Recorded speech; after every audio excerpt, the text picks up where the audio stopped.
Vamos a ver entonces el día de hoy cómo hacer el cálculo de ingeniería para sus piezas en el análisis de fallas. Y lo primero que deben de saber es qué tipo de esfuerzo se aplica sobre su pieza. ¿A qué me refiero con el que se aplica? Pues normalmente su pieza cuando trabaja va a llevar a cabo alguno de los esfuerzos. Es probable que lleve a cabo dos esfuerzos y ustedes entonces tendrán que hacer dos cálculos. El primero es el más común que ya conocen, que es fuerza por unidad de área. Yo le puse N porque es una convención de ingeniería. Cuando la fuerza es normal, le ponen N. Y entonces voy a explicar. Ok, cuando yo diseño una mesa, por ejemplo, elijo el material utilizando selección de materiales y con eso están determinadas las propiedades de la pieza o las propiedades mecánicas del material. Y después de eso planeo y digo que mi mesa debe soportar 100 kilos, 100 kilogramos. Entonces calculo y digo, estimo el valor de la fuerza, los newtons que tiene que soportar. Y entonces diseño yo la geometría. Ese sería el proceso de ingeniería de ida, ¿no? De ida sería seleccionar el material, elijo qué tiene que soportar, cuál es la fuerza en newtons, y luego genero la geometría, el área que debe de tener. ¿Qué vamos a hacer nosotros? Vamos a hacer lo que se le conoce como ingeniería en reversa. ¿Qué es la ingeniería en reversa? Ok, nosotros ya tenemos un material que fue seleccionado, ya tenemos las propiedades que fueron seleccionadas de nuestra pieza y de alguna forma ya está determinada la geometría. ¿Cuál sería el objeto a despejar de esta ecuación? La fuerza que soporta la pieza, y esta fuerza nos va a servir para ponerla en la simulación y ver en qué lugar se acumula el esfuerzo en nuestra pieza. Esa es la idea. Entonces, en todos nuestros casos, vamos a hacer ingeniería en reversa, vamos a buscar la fuerza que tenemos que poner en la simulación para llevar a cabo nuestro análisis mecánico. En el caso en el que sea tensión o compresión pura, van a tener que utilizar esta ecuación. Ahora, en el software pueden ustedes meter la cantidad de newtons en una cierta área o en un cierto lugar de su pieza y ver cómo se comporta mecánicamente. Entonces, ¿qué tienen que hacer ustedes ahí? Con las propiedades que vienen del CC o que investigaron de su pieza, midiendo la geometría, deben de despejar la fuerza normal, los newtons, que debe soportar su pieza, y eso me lo tienen que reportar. Cuando hagan la simulación, me tienen que decir, le apliqué esta fuerza, llevé al extremo a mi pieza para ver cómo se comporta mecánicamente. ¿Ok? ¿Cuál es la otra forma de hacer la simulación? Ok, una vez que yo ya calculé la fuerza que soporta mi pieza y tengo por ahí el módulo de Young, el área, la longitud de mi barra, puedo calcular el desplazamiento máximo o la deformación máxima que debe de tener mi pieza antes de fracturarse. Entonces ustedes, sustituyendo los datos, podrían decirle al software, estira la pieza 2 milímetros, y yo sé que con eso la voy a llevar al extremo, y es probable que me muestre en qué lugar o en qué zona se acumulan los esfuerzos. Entonces, ya sea que lo hagan en parte de los newtons o que me pongan los milímetros de deformación que puede sufrir máximo su pieza. Ustedes deben hacer el cálculo de las dos cosas, pero en la simulación deben de elegir una para ponérsela a su pieza. ¿Ok? La siguiente, si no les toca carga axial, o sea, no es tensión y compresión, probablemente les toque la torsión. En el caso de torsión, de nuevo, tau es el esfuerzo de cedencia de su pieza, pero de hecho es el esfuerzo de corte, que normalmente es 50-60% del esfuerzo de cedencia en tensión, lo que soporta su pieza, pero este lo pueden encontrar como parte de las propiedades del material. ¿Cuál es el esfuerzo máximo que soporta en corte? R es el radio de su pieza, es la dimensión o el radio más grande que tiene su pieza. Y J le llaman el momento de inercia polar. Ahorita vamos a platicar cómo se calcula ese momento de inercia polar. Se llama J. Hay tablas para calcular a J, pero es un factor geométrico, similar a lo que hacemos con calcular un área. Nada más que en este caso hay que hacer una integral, hay que hacer algunas cosillas, aunque ya hay tablas con las integrales realizadas, no hay que hacer tanta matemática. ¿Y qué hay que despejar de aquí? T, el torque máximo que soporta su pieza. Este torque va a estar en newtons metro. ¿Cuántos newtons metro en torsión soporta de torque mi pieza? Y voy a poner las ecuaciones para torsión, para algunos de los momentos de inercia polares. Sí, aquí en el libro va a estar todas las, ¿cómo se llaman? Las ecuaciones que necesitan. También está en el Classroom, ya está, digamos que en el Classroom. Y por acá está cómo se define J. No sé si lo vean por ahí. J es esta integral que dice J es radio al cuadrado diferencial de área. Es una integral doble y no la tienen que calcular. Normalmente sus piezas o son tubos completamente llenos, que en cuyo caso tendrían que utilizar esta ecuación que dice ahí, donde C es el radio máximo de su pieza. Entonces sería pi sobre 2 radio a la cuarta. ¿Qué unidades tiene J? El momento de inercia polar. Tiene unidades de metro a la cuarta. Es como un área. Y lo único que me dice es, dependiendo de la geometría, cuál es la superficie que va a ser sometida a torsión. En este caso sería un cilindro sólido el que es sometido a torsión. Si son un tubo que tenga una zona hueca, pues la ecuación es muy similar. Dice ahí es radio final menos radio inicial a la cuarta. La diferencia de los radios a la cuarta. ¿Sí? Y si tengo una zona cuadrada y si tengo una zona triangular, ok, van a tener que buscar cuál es la ecuación del momento de inercia polar de su pieza. Ya hay ecuaciones, hay tablas completas en internet que ya hacen la integral y te ponen la formulita para una sección cuadrada, una sección rectangular, etcétera. Recuerden, J se llama momento de inercia polar y está en metros a la cuarta. Hay un montón de cosas en internet que les llaman momento. Y si ven algo con kilogramos, con newtons, no es el que están buscando. Tiene que ser metros a la cuarta. Momento de inercia polar, así se llama. ¿Ok?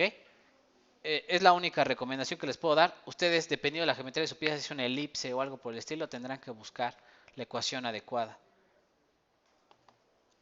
Ok, una vez que yo calculo el momento de inercia polar y tengo el módulo de corte G, puedo calcular el máximo ángulo de torsión que puede soportar mi pieza. Esto es qué tanto se puede torsionar, cuántos radianes o grados puedo torsionar yo mi pieza sin que se fracture debido a la torsión.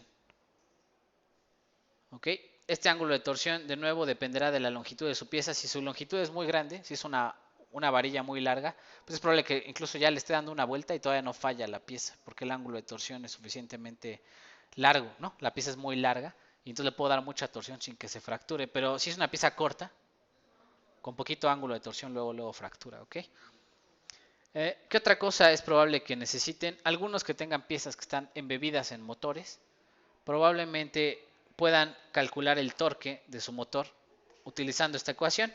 Esta ecuación, ya sea que ustedes tengan la potencia en caballos de fuerza o algo por el estilo, y de este lado dice la frecuencia, que normalmente está en RPMs, revoluciones por minuto. Si revisan un coche, ven el tacómetro, ahí dice, no sé, 1000 revoluciones, 2000 revoluciones por minuto. Habrá que pasarla a revoluciones por segundo, a Hertz, y luego multiplicarla y despejar de aquí el torque. ¿Cuál es el torque que proporciona un motor con cierta potencia? Y bueno, con este sería otra forma de calcular torque a partir de piezas que están en motores. ¿Sí? ¿Dudas, preguntas hasta aquí? ¿Cómo calcular la parte de torsión? Entonces, ¿qué tienen que meter a la simulación? T. T mayúscula newtons metro. ¿Cuál es el torque que se aplica a su pieza? ¿Qué pasa si no les toca torsión, ni tensión, ni compresión? Probablemente les toque flexión. Ok, en flexión, de nuevo,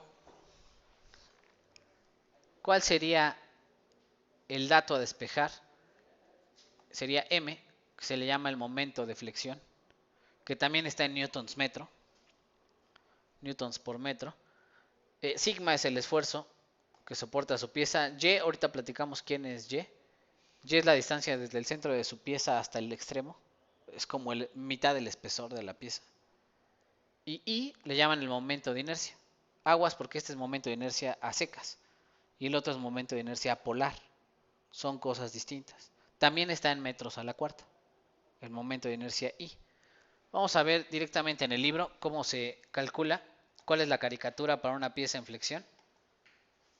Y voy a poner aquí bending.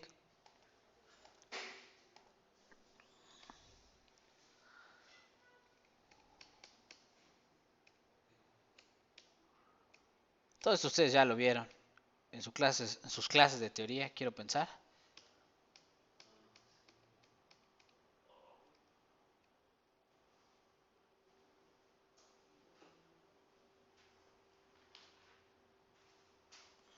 Ok, ahí está la caricatura. Déjenme la hago grande.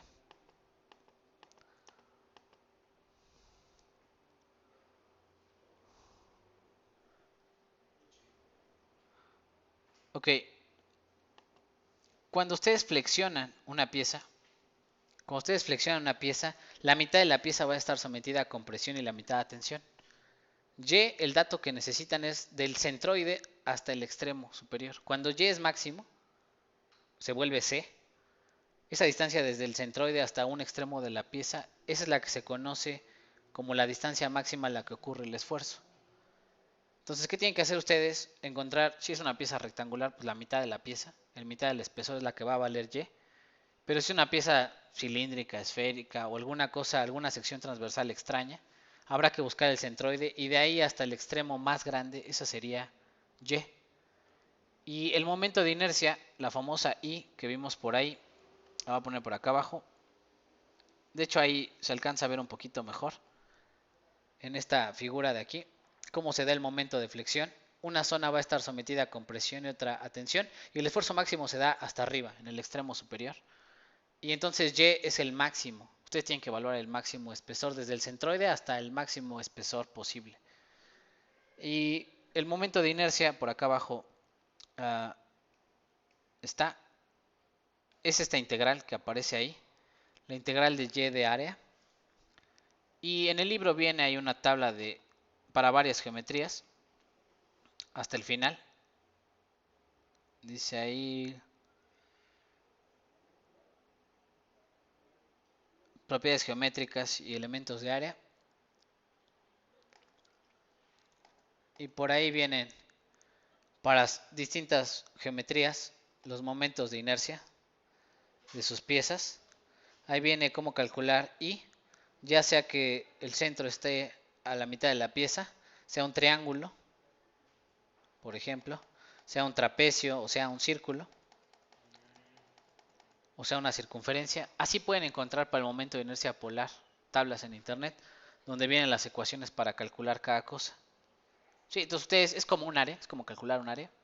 Se llama momento de inercia y con eso usted calcula lo que necesita para la flexión. ¿Ok? No hay que hacer las integrales, porque si lo revisan en internet y viene algo con integrales, no hay que hacer integrales. Busquen la que ya está integrada, la fórmula final. Y bueno, una vez que ya tengan el momento de flexión, pues simplemente es el que vamos a meter a la simulación. Ustedes tienen que reportar el momento de flexión y además el radio de deformación. El radio de deformación normalmente se reporta como el inverso del radio y se calcula así. Una vez que ya calculan el momento de flexión, tienen el módulo de Young y el momento de inercia, se calcula de esta forma. El inverso del radio de flexión, que sería como si yo flexiono, cuál es el radio que va a formar la pieza. Y bueno, ok, dudas, preguntas con flexión, ¿qué es lo que hay que calcular? El siguiente sería esfuerzo de corte y este es el más pesadito de calcular. Y de nuevo, otra vez voy a tener el esfuerzo de cedencia de la pieza, aquí lo voy a poner. Y es el momento de inercia, es el mismo que en flexión. Pero Q, ahorita platicamos quién es Q y T, son también propiedades geométricas de la pieza. ¿Cuál sería el valor a despejar? V. V es la fuerza de corte. Shear le llaman, ¿no? Shear force. Está en newtons. Le podríamos poner F, pero por convención la gente en mecánica le pone V, ¿no? Corte. Sobre IT, ajá. Momento de inercia y T, que es el espesor, pero ahorita decimos cuál espesor, ¿no? Y Q, que es la multiplicación de área por Y barrita prima. Ahorita platicamos, vamos a poner la caricatura del libro. ¿Qué es lo que hay que calcular? Y esto es cuando ustedes tienen un tornillo y le quieren colgar algo y el esfuerzo es totalmente de corte, por ejemplo. Entonces vamos a poner aquí, de este lado, en el libro, cómo se calcula la parte de corte. Share. Dice transfer share. Y déjeme buscar. ¿Dónde está la caricatura? Ah, ok, aquí está.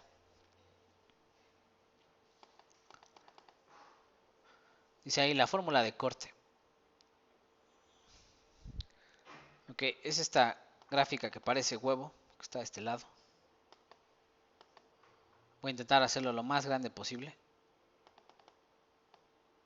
Ok. Eh, Ok, van a buscar el centroide de su pieza. Si es una pieza cuadrada, pues la mitad de la pieza es el centroide.